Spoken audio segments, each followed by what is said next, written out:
오늘 안식일이 되면 좋겠습니다. 우리가 잘 아는 다윗과 골리앗 이야기입니다. 먼저 그 배경을 좀 살펴보겠습니다. 팔레스타인 중심부인 셰펠라고 하는 지역이 있습니다. 이 셰펠라는 어떤 지역이냐 하면 유대 산맥과 이 능선으로 이어져서 평야와 지중해가 이어지는 그 사이에 있는 지역입니다. 이 지중해 연안의 평야 지역, 약간의 능선이 있는 그 지역이 셰펠라 지역인데요. 이곳에는 포도밭과 밀밭, 그리고 플라타너스와 테레빈 숲나무들의 고향이라고 합니다. 아름다운 풍경이 펼쳐진 이 지역은 전략적 요충지기도 했습니다. 포도와 밀밭이 있으니까 이 곡창지였다라는 생각이 듭니다. 그래서 이것을 쟁탈하기 위한 전쟁이 여러 번 있었던 것이죠. 블레셋은 해양 민족이었습니다. 해안에 정착한 해양 민족이었고요. 반면 이스라엘은 산악지대에 살았습니다. 사울 왕 때에 블레셋이 이 해양에서만 사는 것이 아니라 이 산 너머에 있는 이스라엘을 공격하기 시작했습니다. 그래서 해안에서 동쪽으로 이동하기 시작했습니다. 그 이야기를 듣고 사울은 블레셋과의 전투에 맞서기 위해서 이 엘라 골짜기에서 모였습니다. 블레셋은 이 빨간색 동그라미가 되어 있는 이 블레셋 진영인데요. 블레셋은 이 엘라 골짜기의 남쪽 그 언덕에서 진을 폈고요. 이스라엘은 북쪽 엘라 골짜기 북쪽에 진을 펴고 대치된 상황 가운데 있었습니다. 성경을 보면 사무엘상 17장에 보면 꽤 오랜 시간 대치해 있음을 알 수 있습니다. 골리앗이 나와 맞짱 뜨자고 며칠 동안 이야기했습니까? 40일이라고 나옵니다. 그런데 왜 골리앗이 이렇게 혼자 나와서 나랑 1대1로 싸우자라고 했을까요? 여기는 이 지형적인 특수성 때문입니다. 이 한쪽 어느 누군가 선제 공격을 하기 위해서는 언덕을 능선에서 내려와서 엘라 골짜기를 지나서 가파른 계곡을 올라가야만 했습니다. 그래서 먼저 공격하면 이건 지는 전쟁과 마찬가지였기 때문에 어느 누구도 먼저 공격하지 않는 그런 상황 가운데 있었던 것입니다. 그리고 성미가 급한 블레셋에서는 한 장수를 내보내게 됩니다. 블레셋에서 한 장수 골리앗을 내보내게 되는데요. 블레셋의 전투 계획입니다. 1대1 전투 방식을 택했습니다. 왜요? 그 당시에 고대에서는 이런 1대1 전투가 관행으로 벌어졌기 때문입니다. 우리 학생들 혹시 삼국지 읽어보셨어요? 삼국지에서 1대1 전투하는 거, 대결하는 거 혹시 본 거 있죠? 그 당시에는 그렇게 장수들이 대결을 폈었습니다.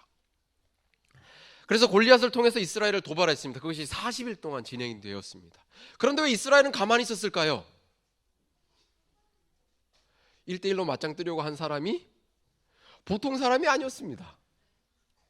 여기 그림이 보시죠. 일반적인 군인이 175cm였다면 저 정도 키인데요. 골리앗은 6규빗하고 한 뼘입니다. 2m 90이었다고 합니다.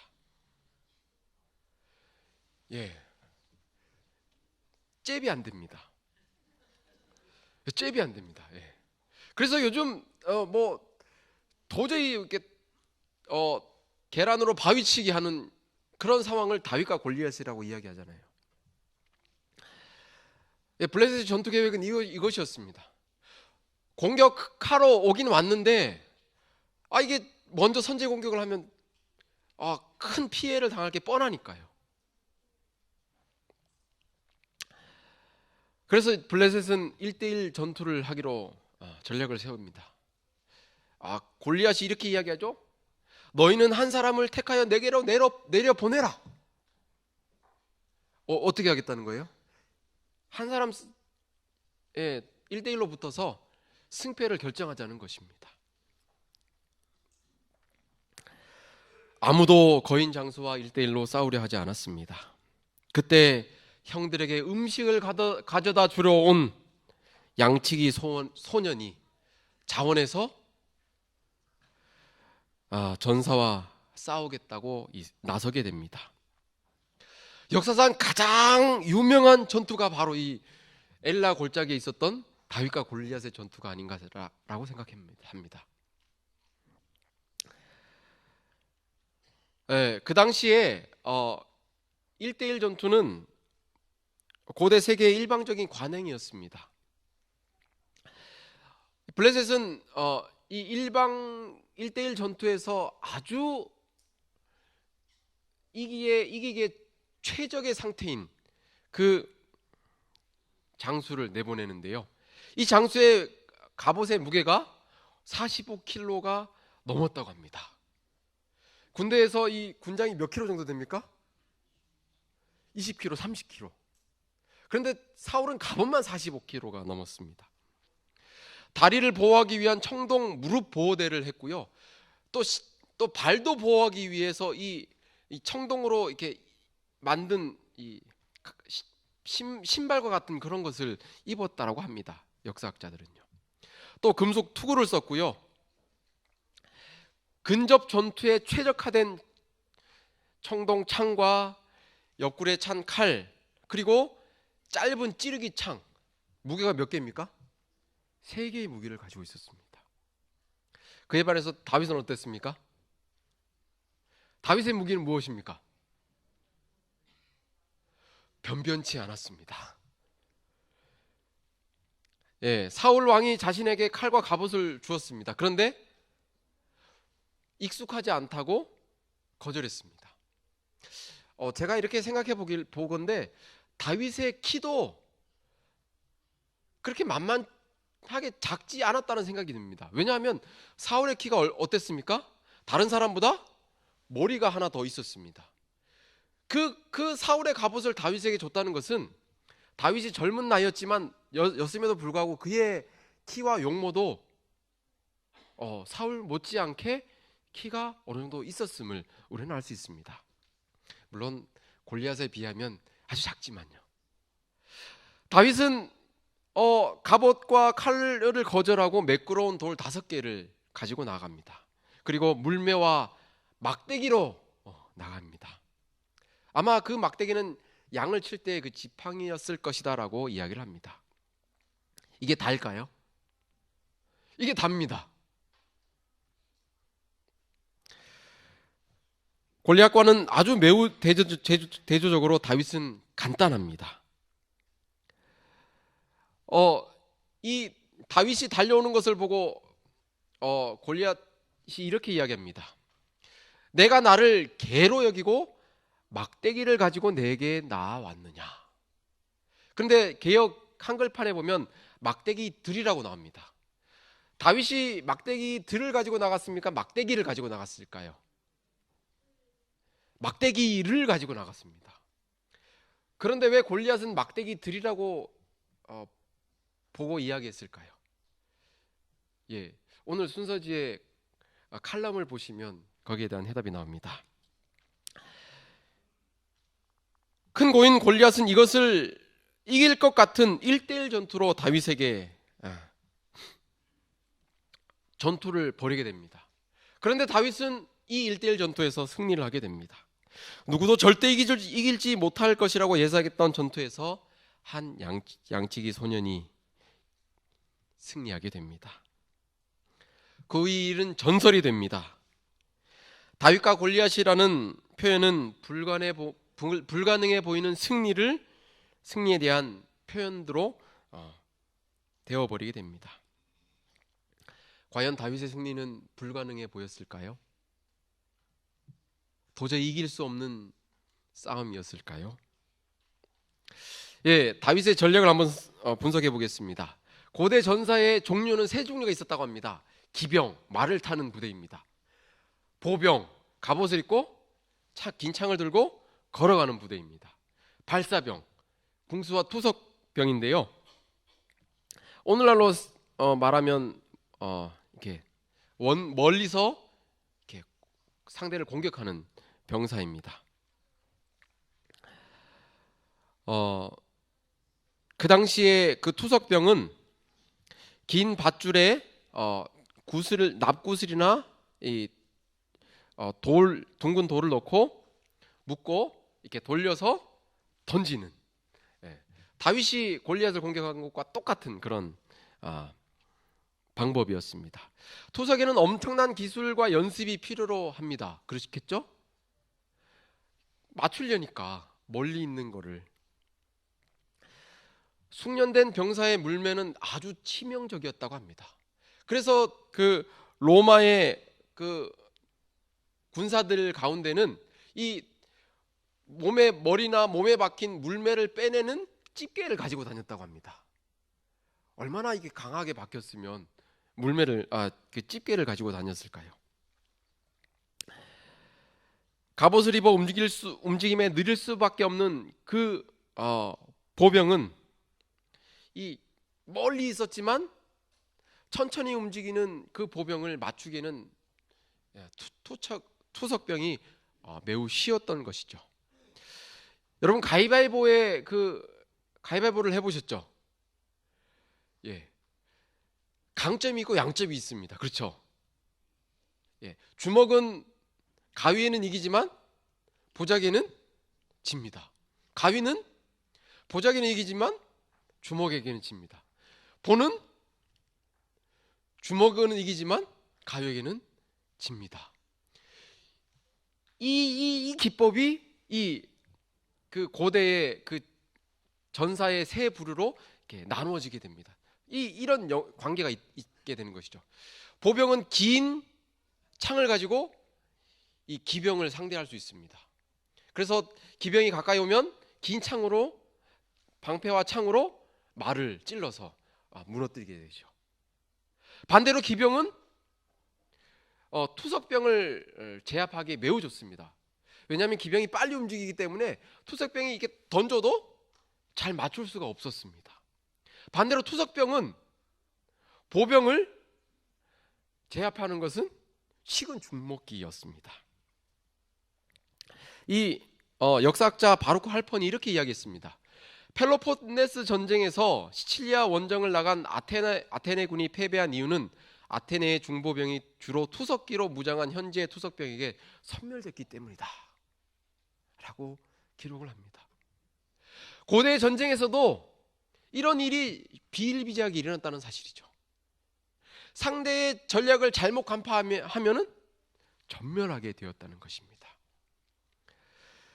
골리앗의 전략을 한번 분석해 보겠습니다.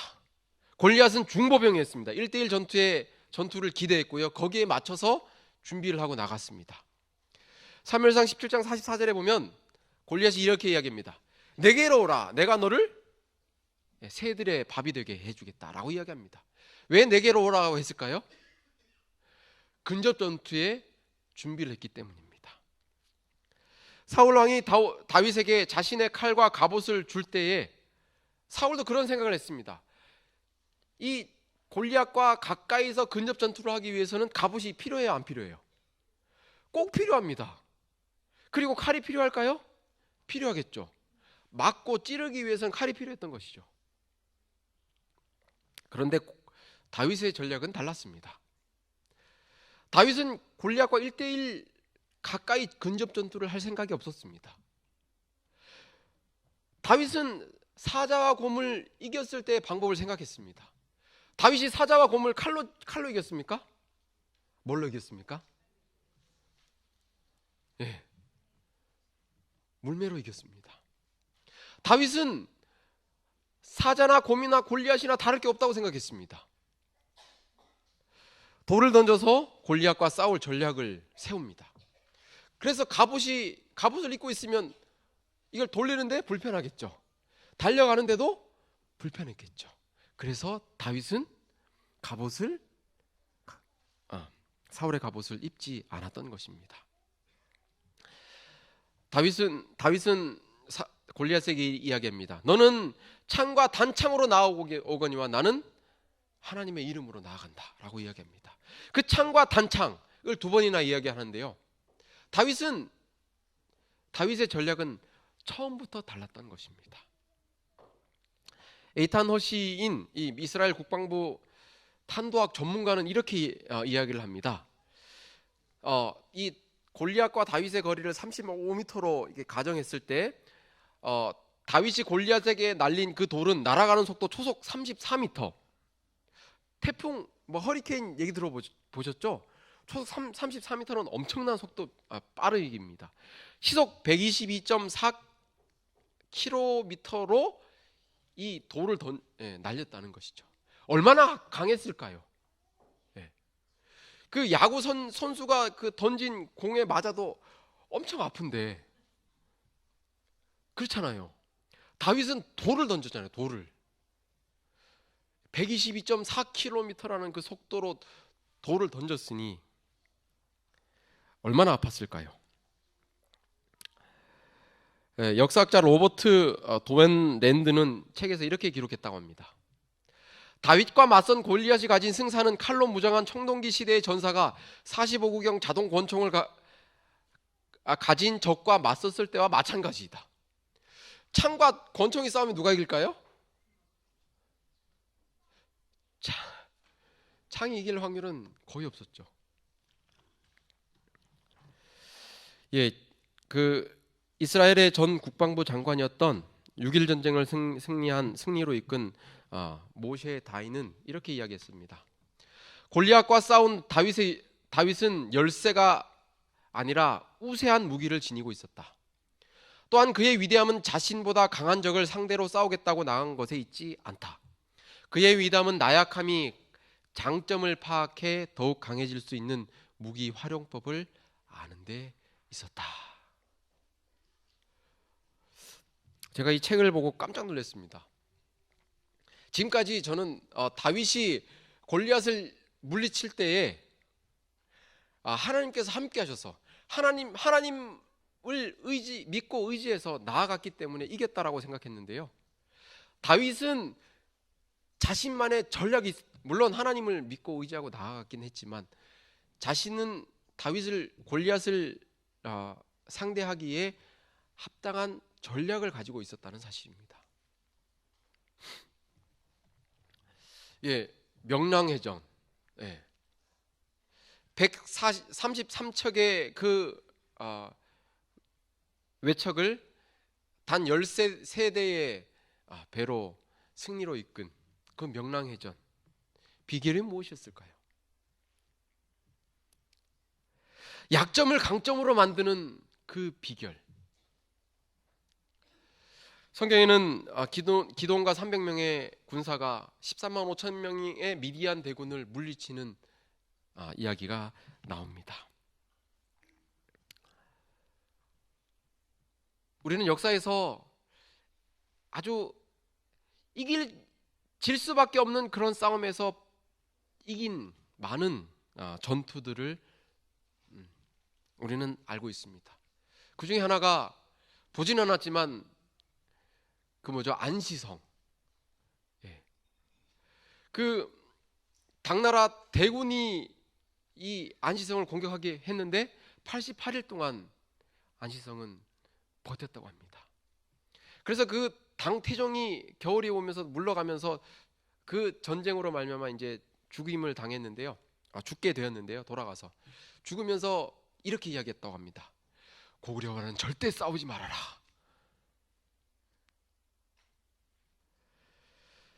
우리는 여기에서 어떤 교훈을 얻을 수 있을까요? 다윗은 전쟁을 위해서 준비했습니다. 부자선자 644쪽에는 다윗은 그의 당시의 습관을 따라 물매와 목자의 지팡이만으로 무장하고 있었으나 자기 양떼를 보호하는 일에 그의 힘과 용기가 일찍부터 나타났었다. 45쪽에도 기록합니다. 다윗은 한 목자에 불과했으나 매우 보기 드문 담대한 성격과 용기와 힘을 나타내었다. 다윗이 양을 치기 위해서는 곰과 사자와 싸워야만 했습니다. 처음에는 당했겠죠. 이제 다윗은 이 사자와 곰과 싸우기 위해서 훈련을 합니다. 어떤 훈련을 할까요? 물매로 맞추는 연습을 했습니다. 수도 없이 했겠죠. 그것뿐만 아니라 사자와 곰을 찢기 위해서 힘도 길렀을 것입니다. 다윗이 형들에게 갔을 때 모든 이스라엘 군대가 그랬던 것처럼 그에게 용기가 없었다면 오늘 이런 다윗과 골리앗의 이야기가 우리에게 들려질 수 있었을까요? 우리도 예수 그리스도를 믿고 나아가는 다윗과 같은 담대함과 용기를 가지시게 되길 간절히 소망합니다. 골리앗이 믿은 것은 교회증언 상권 218쪽에는 이렇게 기록합니다. 골리앗은 자기의 갑옷을 신뢰하였다. 그는 자신의 힘이 되는 자기의 갑옷을 아주 크게 과시했다. 기억하시게 되길 바랍니다. 신뢰하고 과시하는 그것이 오히려 단점이 될 수 있다는 사실입니다. 약점이 될 수 있다는 사실입니다. 그 무거운 갑옷 때문에 멀리서 던진 그 다윗의 물매로 날라온 그 돌을 피할 수 없었을지도 모른다는 사실입니다. 그에 비해서 다윗은 사울 왕의 갑옷과 칼을 시험해 보지 않았기 때문에 갑옷을 벗었습니다. 다윗은 사울의 갑옷을 전혀 신뢰하지 않았습니다. 왜냐하면 빨간 글씨 함께 읽겠습니다. 시작. 그의 신뢰는 이스라엘의 주 하나님께 있었기 때문이다. 양을 칠 때에 사자와 곰으로부터의 그 공격을 물리치게 하신 하나님을 다윗은 신뢰했다는 사실입니다. 오늘 우리는 골리앗과 같은 세상에 맞서 싸우는 작고 연약한 다윗처럼 그렇게 보일 때가 참 많이 있습니다. 그럴 때 우리는 어떻게 영적인 선과 악의 쟁투에서 준비를 해야 할까요?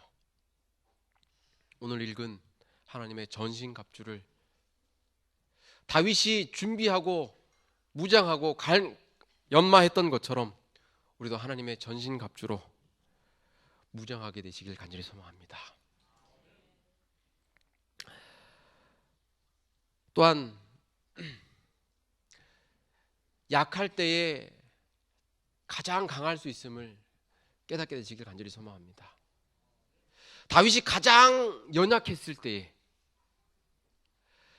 자기의 가족은 아말렉 군사들에게 붙잡혀 갔고, 그리고 자신을 따르던 그 병사들이 자기를 죽이려 할 가장 나약한 그때에 하나님께서 보시기에는 다윗이 가장 강할 때였다는 사실을 기억하시게 되길 간절히 소망합니다. 다윗은 우리가 생각하는 것처럼 그렇게 무의미하게 골리앗과의 전투에 나가지 않았다는 사실을 꼭 기억하시게 되길 바랍니다. 이제 가을이죠. 어떻게 보면 쓸쓸함이 느껴지는 이 가을인데요. 이런 가을에서도 하나님의 사랑과 하나님께서 우리의 든든한 구원자 되신다는 사실을 느끼는 그런 오늘 안식일이 되길 간절히 소망합니다. 행복한 안식일 되시길 바라겠습니다. 말씀을 드리겠습니다.